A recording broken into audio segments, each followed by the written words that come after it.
You can love toxic parents from afar. अरे क्यों अपनी लाइफ बर्बाद करने पे लगाया है? क्या बनेगा बड़ा होकर? कैसे बराबरी कर पाएगा इस दुनिया के साथ? हंसेंगे लोग। It's okay. You don't have to engage. You don't have to fight. They are doing what they know. So when I think about inner voice, I often wonder how much of it is really mine and how much of it is influenced by my parents. So what we do know from neuroscience research is 0 to 7 is programming. And that's when your belief system is actually made. It's made by the influences from your parents, your community, your friends, and that is how these behaviors get learned. Today I'm speaking with Saloni Suri, a neurocoach, author, and speaker who brings together brain-based tools and spiritual wisdom. Many times children are not able to speak up till the age of 25, 26. They do not have financial independence.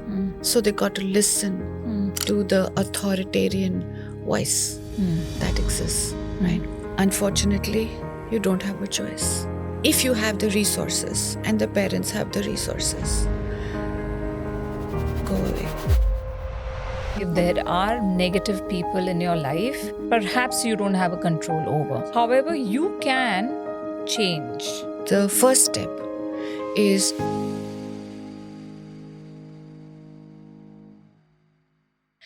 Welcome to the Aditi Govitrikar show, Saloni. thank you so much for having me. Such a pleasure to be here with you today. Now, the issue which I see amongst people and in myself is that each and every one of us know that there is at least one thing that we need to change. Right. However, it is very difficult. Correct. So, talk to us about that. Okay. So I'll go back to words of wisdom spoken 5,000 years ago. Change is the only constant, right? Parivartan hi jeevan ka niyam hai. And when one resists change, why is your question, why are we finding it difficult to change? Is because we are comfortable. Where are we comfortable? Inside or outside? Inside, right? But the world outside is so dynamic. It's continuously changing. Look what's happening in the world of AI and technology. If you don't learn it fast enough, you will get disconnected with the world, because that's how the world is soon and is now actually operating. And change is hard, but is it possible? Yes, it is. Why is it possible? Because plainly and simply, neuroplasticity tells us that our brain changes till the day we die. Should you choose not to change it, there are going to be ramifications, right? What are the ramifications? The ramifications are simple. Number one, dementia. Yeah. Number two, a fixed mindset, right? You get into habitative patterns and you don't want to absorb the change. Number three, which is the most dangerous, is rigidity. Yeah, you become rigid in the way you do things because you're not open to change. So one repetitive behavior that I have seen in many of my clients is loneliness. Yeah. And when they're not willing to change, you do the same thing again and again. You stop engaging with the world, right? And the world is operating at a different module and different frequency today. Yeah. And if you resist it and you don't absorb it, you're going to be left alone. Is that cool? That's definitely not cool. Yeah. Because loneliness leads to a lot of withdrawal, right? Anxiety, stress, Depression and even. depression, right? You don't want to engage with the world, Yeah. right? You don't want to engage with the world because it's moving so fast, right? So my advice always has been that be open to change. Be open to change. Because if you are, and after the age of 35, that's what research tells us, it becomes more difficult to change your behaviors, change your patterns. Yes. And so that's the answer to your question. Is change possible? Yes.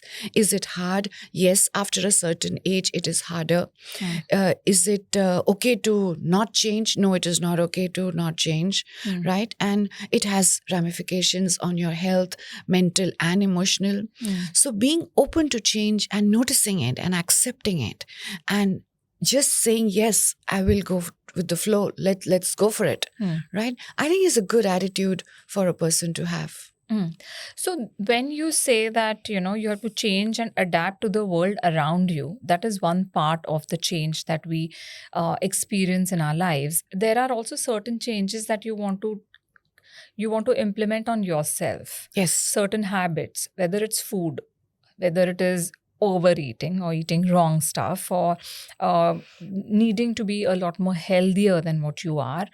There are patients which I have seen who suffer from severe diabetes or hypertension will not give up their lifestyle, knowing very well that change in their lifestyle will automatically improve their health. Correct. So again, the question is, why is it so difficult, knowing that this is going to be good for you, to implement that change? Okay. So I'll explain this with a simple analogy. And it starts with the thermostat and the thermometer, right? All of us, inside us, there is an inbuilt thermostat. And that tells you what is the right thing to do logically, which is the thinking Frontal brain. brain, yeah. This is the prefrontal cortex. This is the part of your brain that is thinking, right? Is it strong? No, it's not. It's the weakest. The stronger part is the emotional brain, which pretty much comes from the heart. And that is where the pain is. And that is where the fear is. That is where the discomfort is. So when you are, to take your example that you mentioned of a patient of yours, and you know you're diabetic and you know you shouldn't be eating sugar, but there is a reason.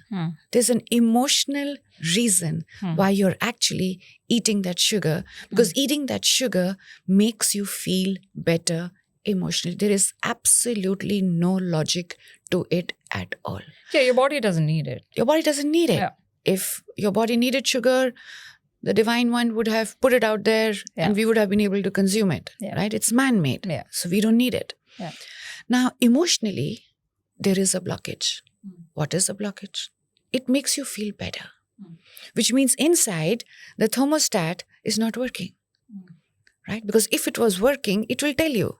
The temperature will adjust automatically, exactly how a thermostat of a AC works. So you take the sweet, you put it inside, and it tells you, now you're feeling better. Is it true? It's not. So where is the problem? The problem is not in the sweet. The problem is in your ability and your emotional tenor within you, which is full of pain. Because that is where the thinking brain has actually got corrupted. Stopped, yeah. And there are weeds in it, there's a virus in it. Yeah. And the one biggest solution to that is to get to the root of the problem. Because till you don't address the root, because that's where the weeds, that's where the insects are. Yeah. Right? You treat it on the top and you think it's going to become okay. Yeah. It's not. Yeah. It's not. Just to add on to that, it was that many times we feel that things from the outside are going to make us feel better inside. But that's just not possible. And if I go back to Blaise Pascal's quote, thinker, philosopher of his times, all man's miseries start from his inability to spend time with himself alone. And today, there is so much on the outside which we feel is going to make us feel better inside. Yeah. But it's just not possible. And you have to find the courage. You have to find the ability to sit down alone by yourself and call yourself out. Because if you don't call yourself out, there is nobody who can go inside your brain and change it. Only you can. And when you ask the right questions, usually you get an answer. Usually. And that's when your inner voice becomes louder. Because over time, life's events, life's circumstances, people in it, people in your environment, there's such huge environmental triggers in the lives of people who have gone through stress and anxiety and depression and fear. None of these are learned skills, right? You've learned all of them. Yeah. If you've learned it, you can unlearn it. So I think that is the toughest part for a person to sit by themselves and ask a question. Why am I feeling like this? Do I really think this is going to make me feel better? Most of the time, the answer that you'll get is no.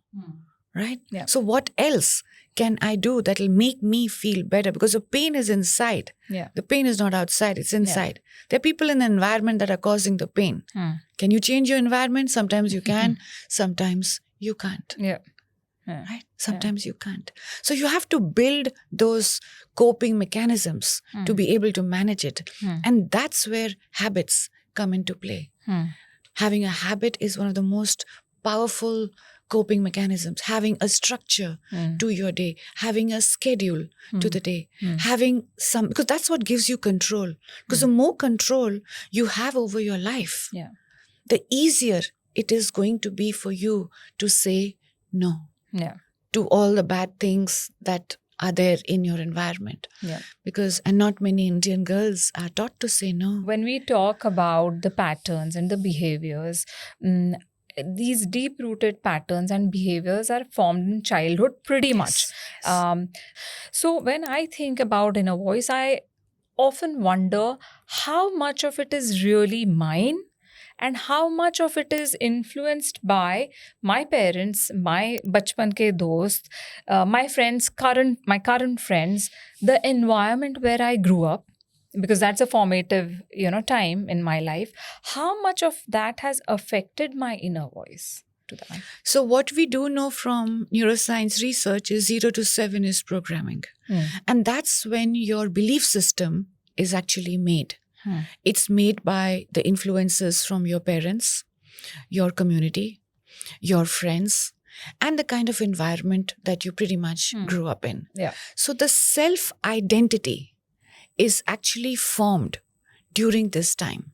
Till the age of 25, we know that the emotional brain is not fully developed. Very, very malleable. 25 is usually when your education is finished. And if your father has continuously told you, ये लड़की तो कुछ नहीं कर पाएगी, तुम्हारी तो बस शादी कर देंगे, बस तुम तो बनी शादी करने के लिए हो, तुमको तो बस अपने घर का ध्यान रखना है, तुम्हें तो सिर्फ अपने हस्बैंड का ध्यान रखना है, तुम कुछ नहीं कर पाओगी, ये लड़की को तुम्हें कुछ करने की जरूरत नहीं है, तुम ठीक हो, राइट, बस ठीक है, नहीं वो करेगा ना तुम्हारा हस्बैंड, राइट. अब वो लड़की तब से ये सुन रही है, राइट, मेरे को इसमें प्रॉब्लम हो रही है, ये 7-8 year old girl saying she's not understanding math, she's not understanding, तुमसे नहीं होएगा, तुम इसको ट्यूशन लगा दो, इसको चलो ट्यूशन लगा दो, बस तुम पास हो जाना. हाँ, तुमने लड़के ने मैथ्स में अच्छा किया, ओह वेरी गुड, बिल्कुल मेरे जैसा है, बिल्कुल मेरे जैसा है, right.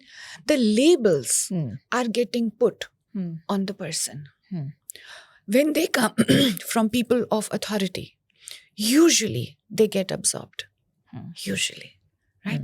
You might, on the other hand, have a dada who is extremely progressive, who might say, तुम इधर आओ, मैं तुमको पढ़ाता हूँ, ये देखो, ये रही tables, चलो हम लोग साथ में करते हैं.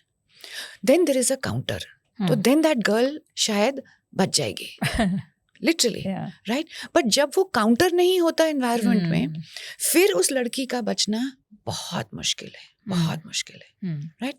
So we have these, sometimes there are balances, sometimes they're not. The girl hasn't seen her mother speak up. So she's building a behavioral pattern that I have to obey. I have to keep quiet. I have to obey. Because when I try and flex my muscles, my mother gets flack.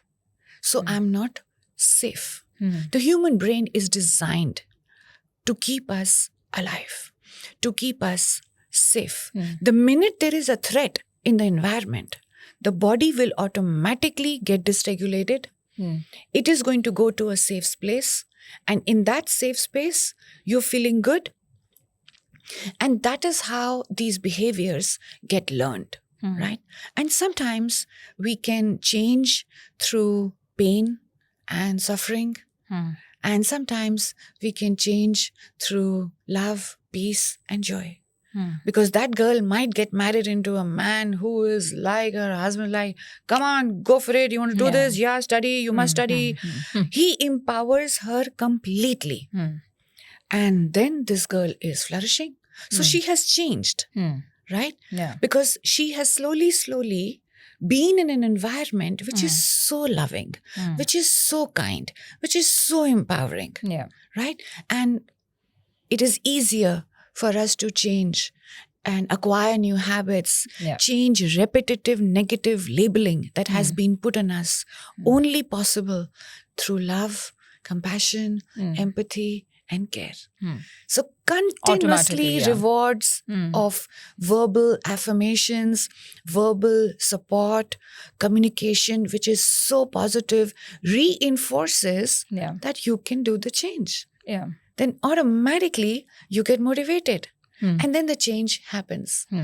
Yeah. The minute you take her to light, Yeah. she will shine. Yeah. The minute you take her to darkness, her or him, and many boys who also unfortunately do live Yes. in the darkness, Yes. right? So their light is definitely going to dim even further. Unless they themselves That's what I was going to come to. find the courage Yeah. to be able to take themselves out of that environment. Viktor Franklin, Yes, of Survival course. from the Holocaust is a classic I example love that where book. he was in such a dark environment, but his inner voice, always was positive, and that is what kept him going. And Edith Eger also is a Holocaust. She recently passed away. And when she talks about her stories of survival, all of those stories, there is no self-sabotaging vocabulary that exists at all. It just isn't there, right? So one can't be fatalistic and say, my environment is like this, therefore I am. You Right. can take matters in your hand, and which I think is or will be a great takeaway from our conversation, that look, world is what it is. If there is pain, if there is trauma, if there are negative people in your life, that is something that perhaps you don't have a control over. Can't change it. However, you can change. 100%. It is possible. Till the day you die. Yes. Till the day you die, Yeah. your brain keeps on changing. Yeah. And Right? therefore you can change. 100%. Yeah. All the time. It's your choice. You have to take a decision, right? Because and for that, helplessness is also learned, right? it's a learned skill. It is. It's learned therefore you helplessness. can. That's what Yeah. it's That's the term. called. Yes, Yeah, that's yes, what it's yes, called. Yes. So you mentioned vocabulary. Let's talk about that. How do you change your inner voice? Whether it is your original inner voice or it has been influenced by others, how do we make it so that it works for us and not against us? So the subconscious mind, and as I learned from The Power of the Subconscious Mind by Dr. Joseph Murphy, Napoleon Hill, they have all spoken about the triple P approach, which is present continuous tense, make it positive, and make it personal. Now, if your inner voice follows the triple P formula, your ability to manifest your dreams, your ability to find that motivation to move forward is almost 100%. Yeah. Right? So the word is I. Whatever follows I follows you. And that is also your self-identity. I am lazy. Yeah. I'm fast. Okay, I'm agile. Is the opposite of I procrastinate a lot. I'm an overthinker. I make quick decisions. It's just the opposite of that. I make quick decisions on what? On what I'm procrastinating over. Now, if you add that after who you are, slowly over time, the subconscious mind has to obey. This work is killing me. Okay, I'll give you a backache then. I hate what I'm doing. Okay, I'll see to it that you don't go. Yeah. Because the task that you're giving to the subconscious mind is to sabotage you. Is that a smart strategy? My answer to you is no. It's not a smart strategy Yeah. to have negative sentences about yourself. आप बताओ दूसरों को कि आप कौन हो, right? लेकिन आपको पता होना चाहिए कि आप कौन हो, और उसकी vocabulary clear होनी चाहिए. So you Who want am to just I? give an example of this in a little more relatable manner or a little more personal kind of manner? Okay, so I'll just help you to. So, for example, if you are a person who is lacking, let us say, self-confidence, right? Now, I would ideally you say that I'm learning from my mistakes.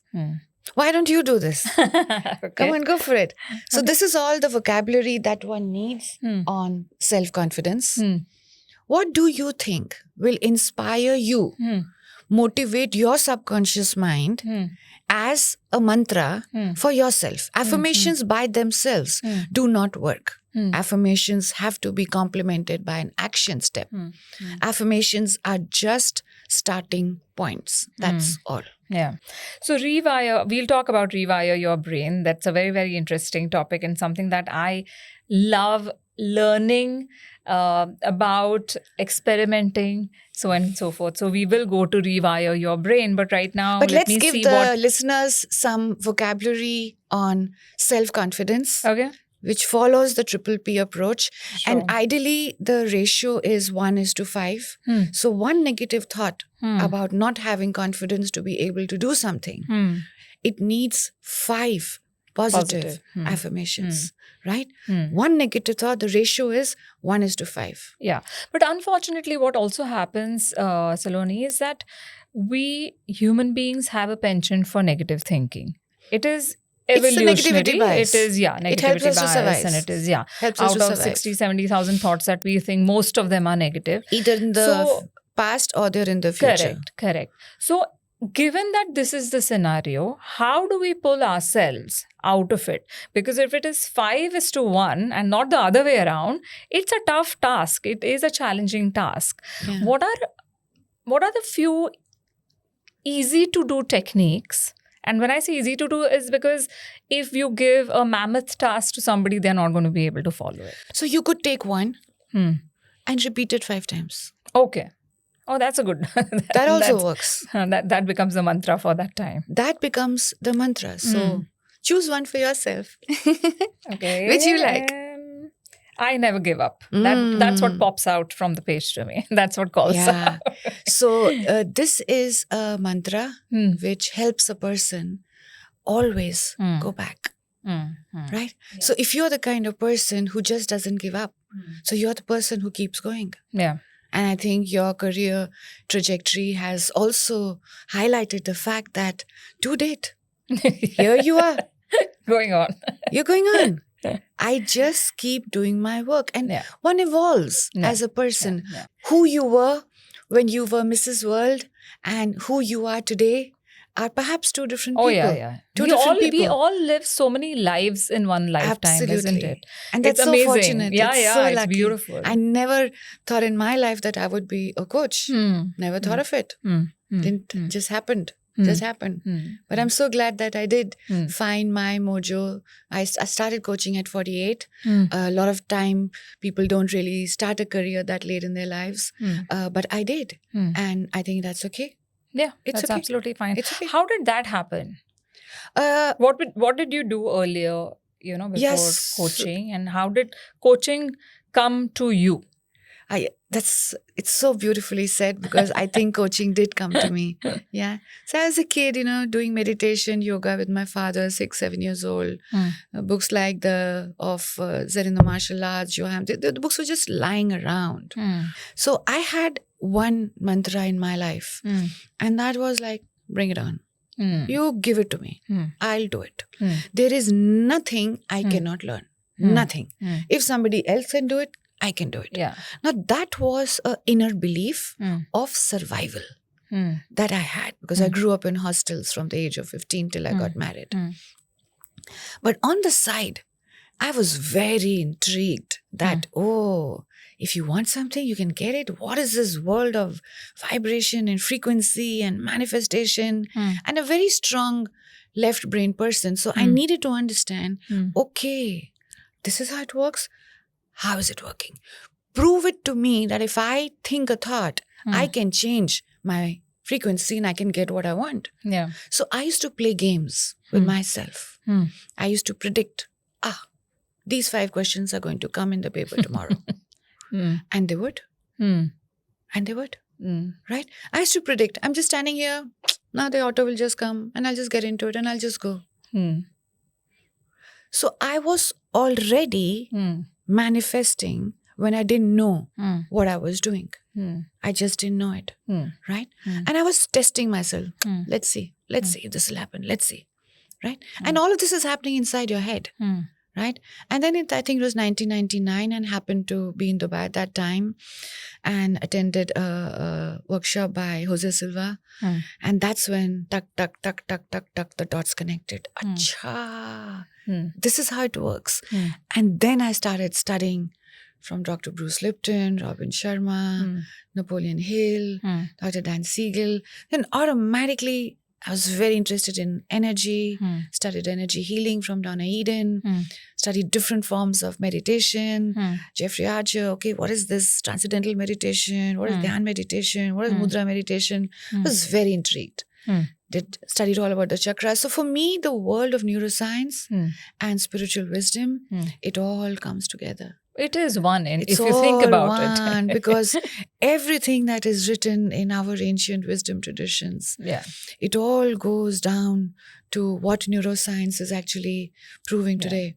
So I used the to talk to the discerning audience today who's looking for the facts. Prove it to me, coach. How does this happen? How does Show it the happen? scientific side to it, Here So is how let's it talk happens. about that. Like you mentioned frequency and you mentioned manifestation.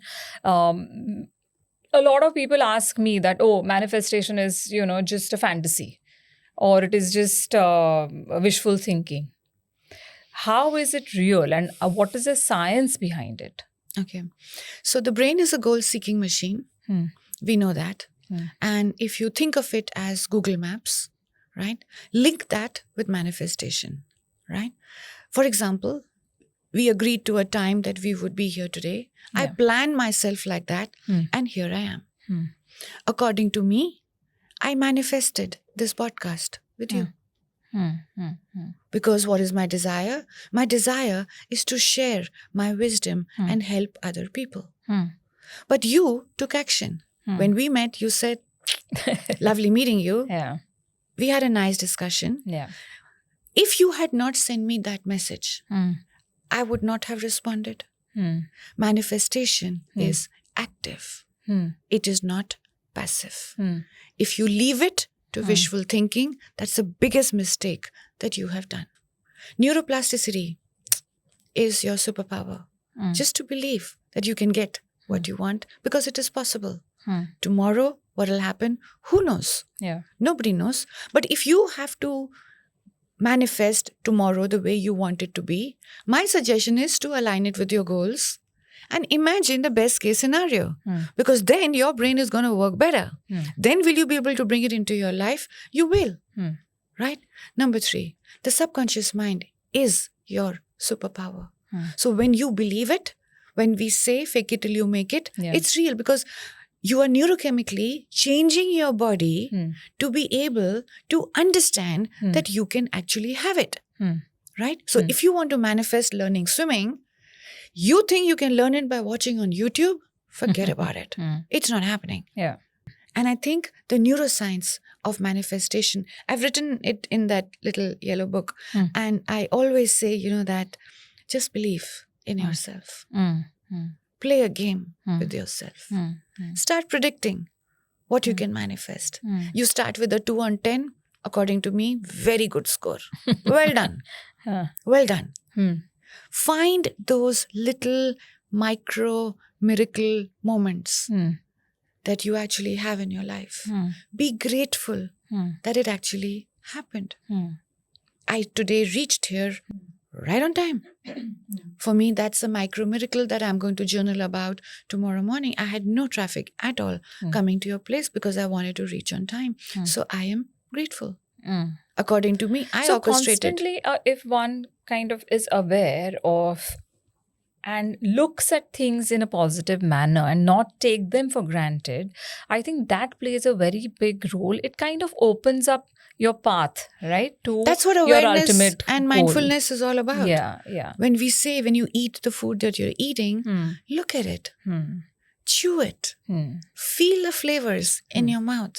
Then the food is likely to help your body get nourishment.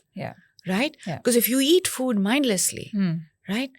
और TV देख रहे हो, book पढ़ रहे हो, किसी से बात कर रहे हो, तो तुम क्या ही खाना खा रहे हो?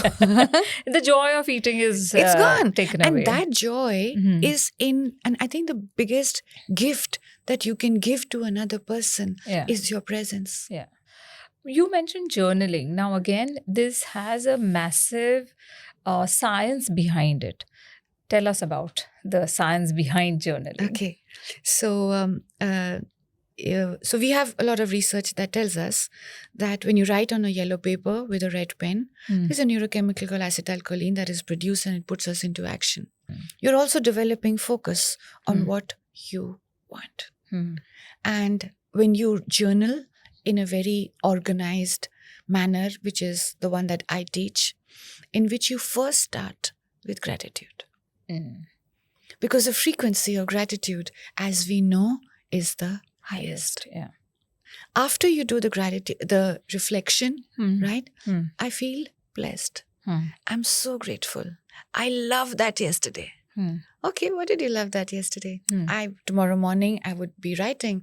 I loved that yesterday. I had such a meaningful and heartful conversation with Aditi, Hmm. which is going to help millions of people. Hmm. I am grateful. Hmm. Right? Yeah. What do I believe? So the belief is very important because we have to keep changing our belief system because that's your self-identity. Hmm. So what do you believe? I had to change my self-identity in 2020 when I adopted Instagram because I didn't believe in it. I believed that I was one hi-fi coach and I'm the C-suite coach because that was my reality. Hmm. I was doing corporate trainings, traveling all around the world, and I'm training the C-suite, vice presidents, senior vice presidents. So I thought age and experience gives you that little voice in your head where you feel, boom, I got it. But in 2020 COVID, it was all finished. I had nowhere to go. Hmm. The whole entire year's calendar was zero. Hmm. So I had to work, and that is where the rewiring starts. Hmm. So I believe Hmm. the young generation also needs to hear what I have to say. Hmm. I believe I am learning how to speak on Instagram. So at the darkest point, it might not be the darkest point in that sense. However, for you in given scenario, let's assume that it is the darkest point. How or what did you do? What were the steps that you took? And now you're, Instagram sensation. So that's when you come back to habits, Hmm. right? Hmm. And I belong to the 5 a.m. club. I wake up by 4:45 and by 5 o'clock I am sitting and journaling and doing the golden hour. Hmm. The golden hour is a combination of 3 things. Hmm. Number 1 is journaling. Number 2 is meditation. And number 3 is movement of your body. Hmm. In whatever way you feel you want to do it. Hmm. Could be yoga, going out for a walk, doing strength training, whatever works for you, Yeah. right? Yeah. The sequence of all 3 is not set in stone. Hmm. It's always a good idea to do what works for you, Hmm. right? Hmm. Because I do not belong to the category of coaches who says, this is how it's to be done. Hmm. No, there is no one size Hmm. that fits all, Hmm. right? You have to find it yourself. So I'm up and I'm sitting and writing. So what am I grateful for? Hmm. I'm trying to find what I'm grateful for. Hmm. So there is a part Hmm. in which there is, after you do the rewiring, I believe I'm finding my way. Because actually I don't know what my way is. Yeah. So that's what I'm writing. Hmm. So at least I am journaling that I don't know Hmm. what my way is, Hmm. right? Hmm. I know I'm changing my feeling about losing a lot of money over the next 1 year. Mhm. It is real for me. Hmm. If I don't work, I don't get paid. I don't Yeah. have a salary, Hmm. right? Yeah. Below that, there Hmm. is a way in which you to write a bullet point. Hmm. And then I'm writing, I'm abundant. Hmm. So I'm reversing that feeling. Hmm. The focus is taking charge of the present moment. Hmm. There are 4 words. Hmm. I'm ready today too. What are you ready today too? Hmm. I'm ready today to start work at 9:30. Pronouncing the world shutdown is a announcement over which I have zero control. Yeah. So I got to figure what I have to do now. Hmm. What am I committed to doing? Hmm. Is when you remind yourself of what your purpose is. Hmm. I'm committed to being of service to other people with the little wisdom that I have. I believe it adds value in the life of other people. And rightfully so. 3 days later, I get a message. Don't you think it's high time you learn Instagram now? From one of my clients who has been urging me for a long time to embrace Instagram. But I'm flying off on cloud 9. I'm thinking I Miss Know-It-All. Because I believe the 20-year-old cannot understand what I have to say. And then, bang. And I switched on the live button, and I'm a rather good meditation teacher. And I realized that it was the time to give away your most beautiful gift for free. Right? Seva has to be integrated into the work that you do. Right? So I just put on a live button, and my brother was in the US. He was working on the COVID task force, as I would call it, and was going through very troubled times. Very troubled. It's a lot of anxiety. And I started it at 5 o'clock in the morning because that was the 5 o'clock in the evening because it was morning time for him. And actually I did it for him. And I said, I'll do a 20-25 minute meditation every day, and I'll do it till the vaccine is found. Oh. Right? I said, my goal was that at least 1 or 2 people, if they come to listen, out of 200, maybe 1 person will come. Yeah. I said, chalo, ek aadmi aa jayega aur my brother will come. So 2-3 log hote the. Then slowly, because I didn't stop. I continued every day for 6 months. Oh, wow. I'm doing meditation every day. Someday I'm doing breath control. Someday I'm doing Yog Nidra. Someday something. Every day I was doing. And my whole day would go in preparing what I will do at 5 o'clock. Then I would go and watch YouTube videos. And the routine and the structure of the day did not change. And then there will come a point where your muscle memory will kick in. And all of COVID, I took that little old man of mine down for a walk. Come what may. Nobody used to be there. And I used to go in the darkness hours because so nobody would catch me. Right? But I would go. So he had a routine and I had a routine. So we just stuck to the routine, Sam and I. He was 12 at that time. Yeah, and we did it. Both of us. Yeah. So again, it's about mindfulness. Again, it is about Awareness. analyzing, introspecting. According to you, if one has to look at your own routine, how much time should one sit with himself or herself and introspect? Minimum, I would say 20 minutes. Minimum to minimum. If you can journal for 10 minutes, you can move your body on the spot for 10 minutes. I think that's good. And if you can, start with a meditation of 1 minute, whatever works for you.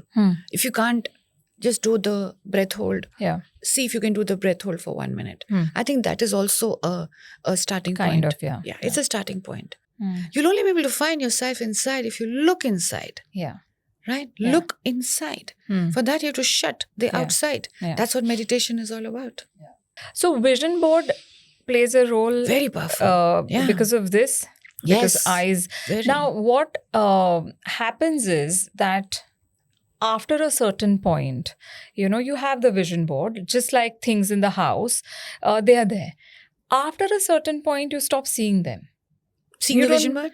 Yeah, like it is okay. there, but you don't notice it with as much fervor or as much like I see it on day 1, the minute I have made it. The day 2, yes, I can see it. After a few days, like, you don't even remember, oh yeah, this was lying here. I didn't even realize it's lying. It becomes like part of your environment. So how does one keep it refreshed? And so that the impact of what you want is still there. So I teach the vision board workshop every January. I teach it once a year. And the days of a physical vision board are long gone. A vision board needs to have version 1, version 2, version 3, version 4 every year. Okay. Because the world outside is changing so fast. Yeah. You might have made plans, but hello, the government policy has changed. Hello, you might have a vision of moving to Dubai and having a house on the villa. Excuse me, there's a war going on. Is this a good time to invest in Dubai? Maybe not. If you're not in control.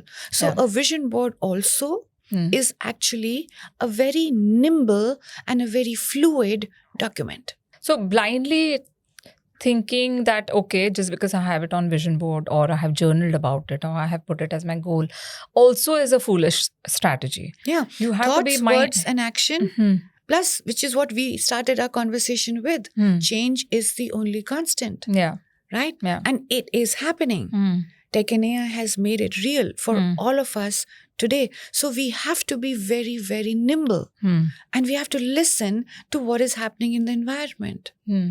right? And today, it's a good idea for kids to learn how AI is going to impact our world because it's here to stay, Yeah. right? Yeah. So you have to listen to what's happening, right? And adapt. And adapt accordingly. Yeah. So I say this, right? It is not survival of the fittest. It is the survival of the most adaptable person. It says Absolutely. Who goes with the flow. Yeah. You know, at times people are very clear about what they want. They are very consistent and they will take action steps also. They will do it as they are told. But at times they don't reach where they want to. They don't achieve what they set out to. Right. What do you have to say to them? Because they are manifesting. So I'll say this in 20 seconds. Okay. On your way towards your goals, you are going to fall.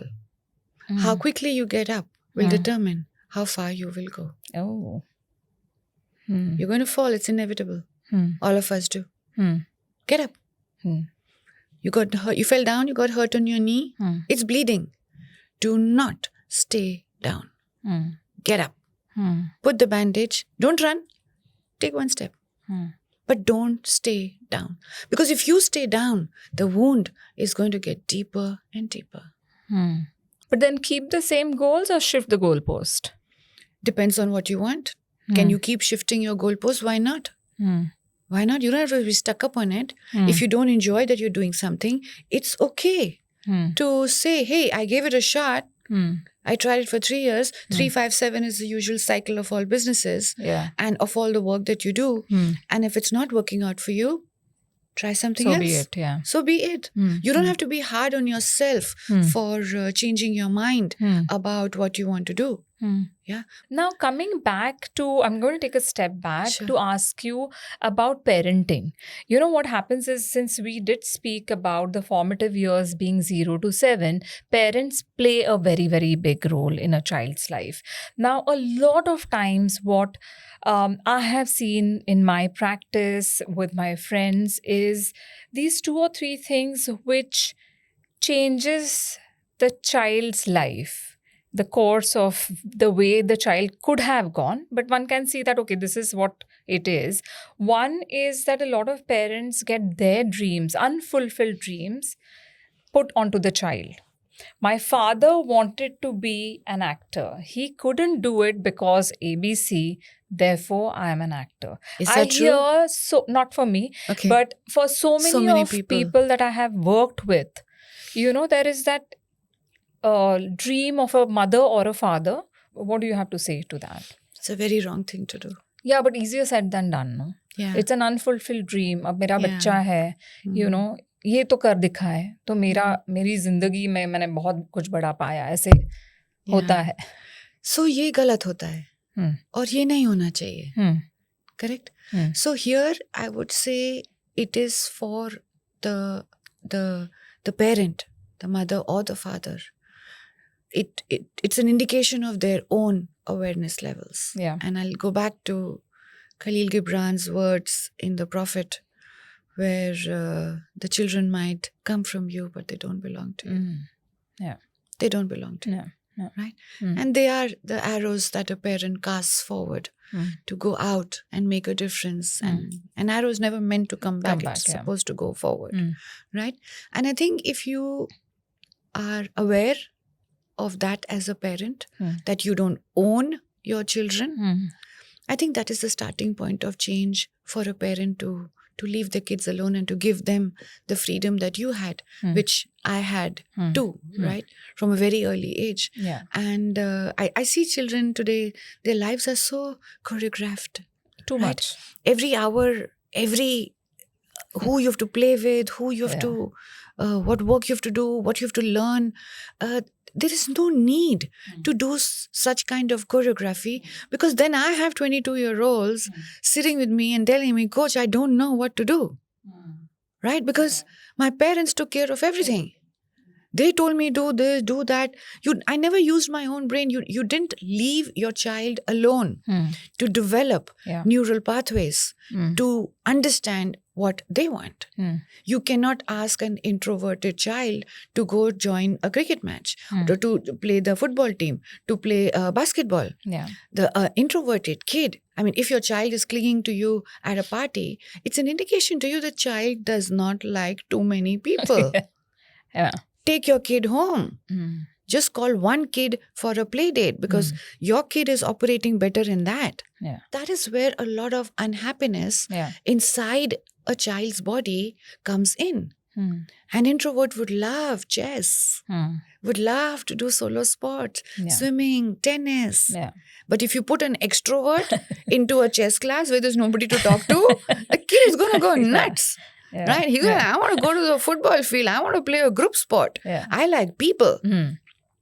And a lot of artists, I would say, are also introverts.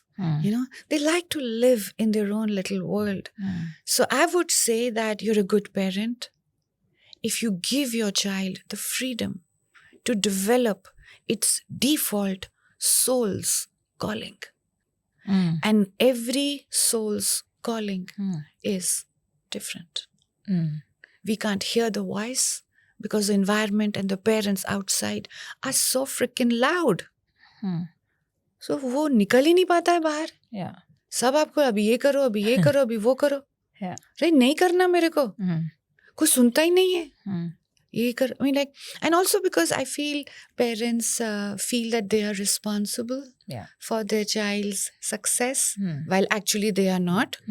Right? It becomes their badge of honor, Yeah, right? so- That, oh, my child has got a gold medal. And it's becomes wrong. their... No, so you cannot, your child has done it because they have done it, right? And in our house, especially, we are very mindful of not taking credit for our children's, we might have guided them in the right directions, Yeah. but we never take credit for their accolades. And we tell them, yeah, you did it. Yeah. अंदर से वो आवाज मेरी भी आती है. अरे मैंने बताया था, अरे अब हो गया. Because I'm a coach, right? I'm able to sort of give the right advice most of the times, right? And I have to shut up that voice. I have to say, keep your mouth shut. No, he did it. No, she did it. And that's okay. They will make mistakes. I would rather that my kids made their mistakes with me in my house instead of outside. But allow them. Because the body changes through an experience, not through gyan, not through knowledge. You do it, you make a mistake, and then you realize, oh, mere se galti ho gayi. And the sooner in your life you make mistakes, the better it is for you. So where does habit or discipline, because at the end of the day, you can't let the child to just do whatever the child wants. There has to be a certain pathway, which is, so pathway means I'm talking about habits or discipline or some kind of guiding light, so to say. So how does a parent seek balance between allowing the child to do whatever he or she wants to do? This is a question that I get asked very often, and it's a very correct question that you asked. Yeah, I would first define it as till what age are you going to set the processes and structures, right? Because Indian parents think that parenting is a lifetime job. It is not. It has to stop at some point. You want to give values, systems, processes, structures to your child. They are watching. They are watching. So you have to, number one, you have to practice what you preach. Yeah. Right? So you can't tell your kid to do something which you are not doing because that is fundamentally wrong. Right? Because they are also not stupid. Yeah. You can't tell somebody to not watch TV and then be Then you're watching sitting in, TV till 2 o'clock in the night. Yeah. It doesn't work like that. Right? There is a lot of mismatch that I see that happens. Right? They set very high standards for their kids and they don't practice it themselves. So I would say lower down your bar. Number one, Mm. set realistic expectations or rules, I would say, for your child, which you are willing to practice yourself. Mm. Number two, might be a little harder one to follow, but I would always say that leave your child alone for some time, please. Mm. Just leave them alone and let them figure out Mm. what they have to do. Mm. I'm getting bored.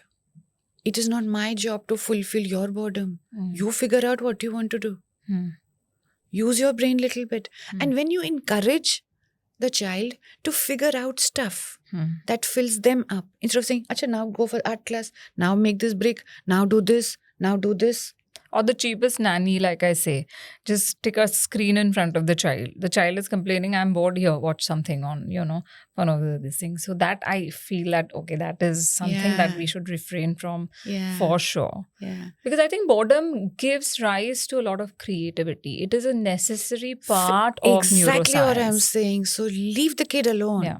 Have some free time where you go and you figure out what you want to do. Hmm. Without the screen, of course. Hmm. Without the screen. Hmm. And number three, I would say, please stop at the point.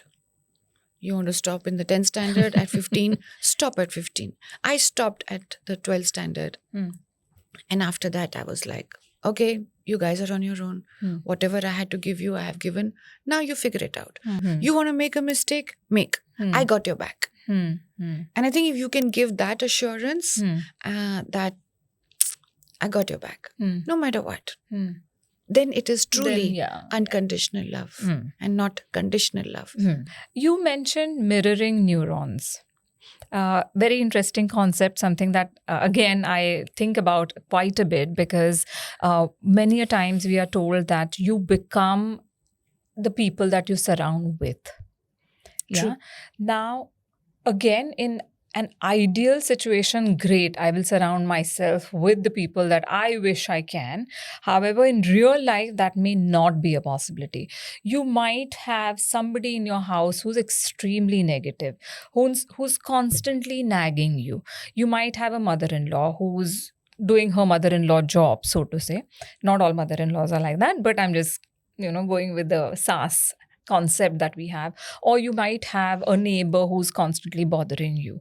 How does one then stop your neurons from mirroring these negative people or the remarks that they are passing and pretty much taking you down? So the first technique that one should use when you find yourself in a situation like this, number one, do not engage. Once you have a dialogue, you are within the aura of the person. If you stretch your hands out like this, it starts from here to here. Just try and keep a little bit, thoda sa dur ho jao. Just be a little far away. Make distance. Keep distance from the negative person. Number two, do not engage. Number three, get out of their energy field as soon as possible. Yeah. So what's the Use difference the- between number one and number three? So when you are distancing yourself, I'm having an engagement with you from here. So physical, I'm you not mean? physical, Okay. right? So, and ideally, if the minute you sit down, you're settling your energy. So ideally, you should stand up. When you move around, your energy is fluid. Fluid. It's moving, right? The minute it is in one place, you and I are completely in sync with one another right now. And another very powerful thing that really works after an altercation of which you couldn't walk away, you could do none of these three, right? Go to the bathroom and take some, the temperature of the body goes up when our stress is high. Yeah. So you have to cool it down. The first technique I would say is splash cold water on your face and bring your body temperature down. Just take some ice and rub it on your forehead. If these two are also not working, I suggest you have a shower. It will help you. Physically, it will help you. Yeah. And if none of these things you can do, then just go to your room, put on your headphones, go to your happy playlist for 2 minutes, listen to a song that helps you to come back Hmm. to the present moment. Hmm. Musical memory and food memory in our brain is indestructible. Of course. We can only do time travel with these two songs, with these two things. The other thing which I wanted to ask you is how, we all have fears.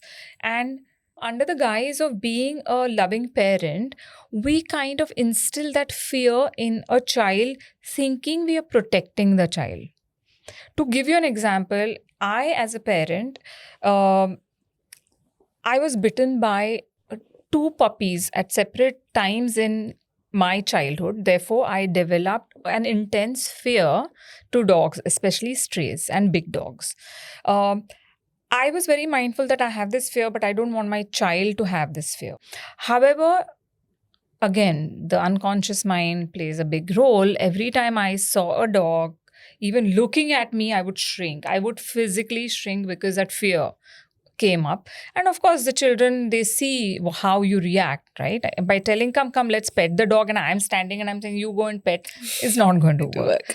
How does a parent protect the child with the fears or whatever that exist in your mind? Because you are then going to put those fears in your child's life also.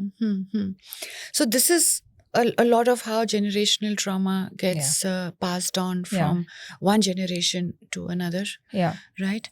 And the minute you tell yourself that my experience is over and done with, I'm clear, I'm untouched, I'm unharmed by my bad experience. That is the starting point of I am clear, I am untouched, I am unharmed. Again, the brain only learns by repetition of information, right? I am not 10 years old anymore. I'm now 30 years old. As a 30-year-old, I am strong. I am confident. So you cannot if you're not aware about it, Then, right, you will slip into it. Correct. But if a 30-year-old is thinking like a 10-year-old, it's not a smart idea. Not a smart idea. So you have to let you can seek help through a coach, through a counselor, through a therapist, through a psychiatrist, whatever works for you. And you should be able to identify it, and you should be able to let it go.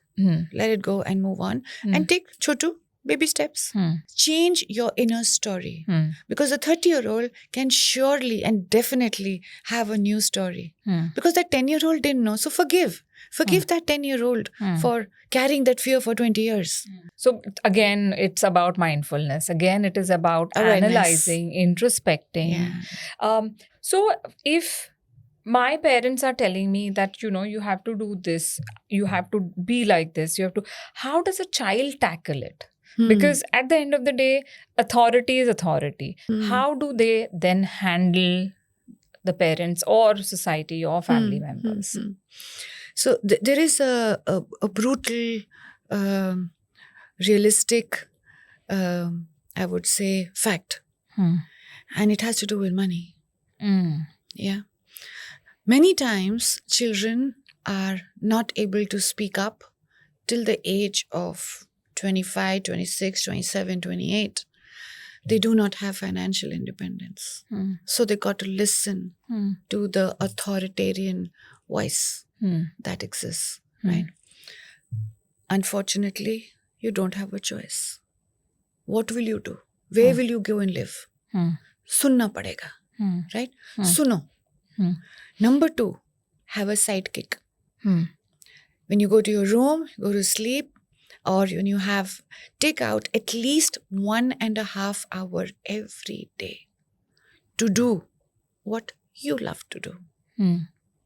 It'll give you, it's like a balm for the aching soul, right? You got to put that balm every day.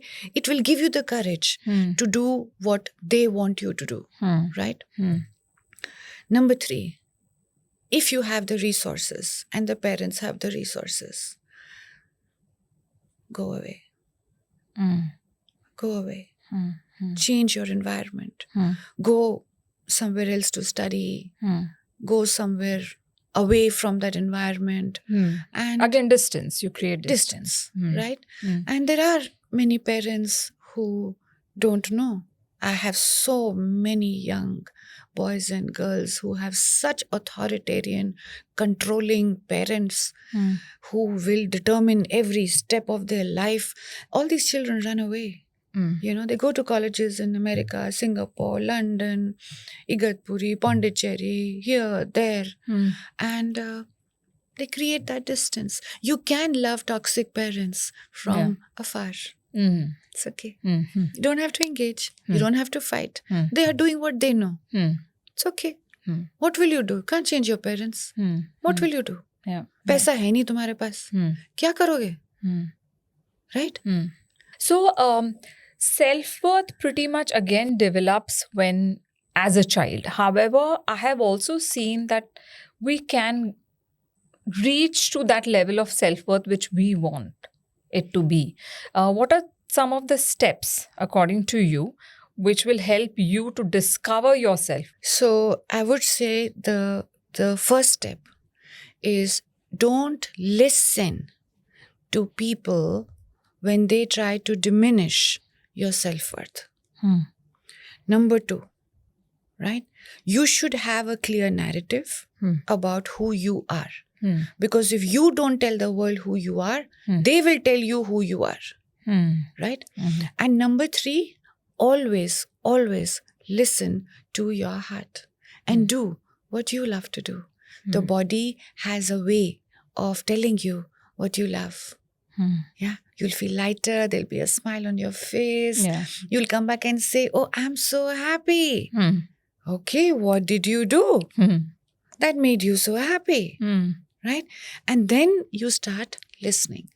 Because if you follow the crowd and do what others are doing, systematically, you will be a misfit. Yeah. And when you do things that don't come naturally to you, your self-esteem, your self-confidence, your self-worth systematically starts to go down.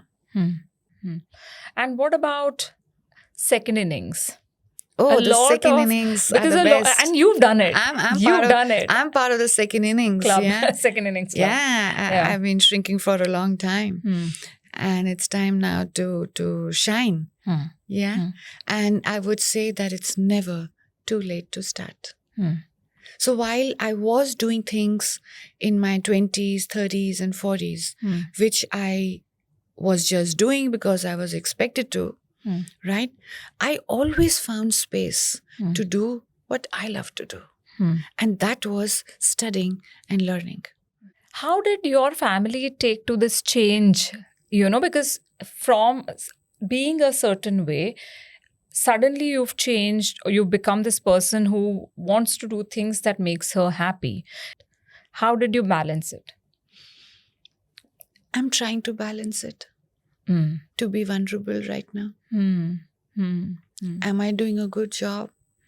Maybe not. Am I work in progress? My answer to you is yes. I'm work in progress. And that is also okay. It's okay. It's fine. It's okay. So that's the way I think we should speak to ourselves, that you will find a balance. But again, you know, that up down of this thing will happen, and that's again part of evolving to become a happier you. Because I Absolutely. feel this, right? That if I am happy, then my environment will be happy. If I am fulfilled, I know that then my cup has Something what to I give. want, to pour, and not something that is going to make everybody else unhappy along with me. Absolutely. As a parting gift, if you have to give our viewers and listeners 5 tips to move towards lightness of being, what would those be? Okay, nice. Number 1, wake up with your heart full of gratitude for everything that you have in your life. You are truly, truly blessed. Number 2, always believe in yourself, believe in your ideas, believe in your thoughts. Number 3, listen to your intuition. Listen to the voice that comes from your gut that tells you, let's do this. Number 4, take action on your thoughts. Number 5, thoughts, words, and actions have to be aligned. Be the person who walks the talk. Integrity is a very important value of life. If you say something, do it. Beautiful. Awesome. Saloni, thank you so much Thank you. for sharing so many pearls of wisdom and being vulnerable. Thank you. Thank you so much. Thank you for having me.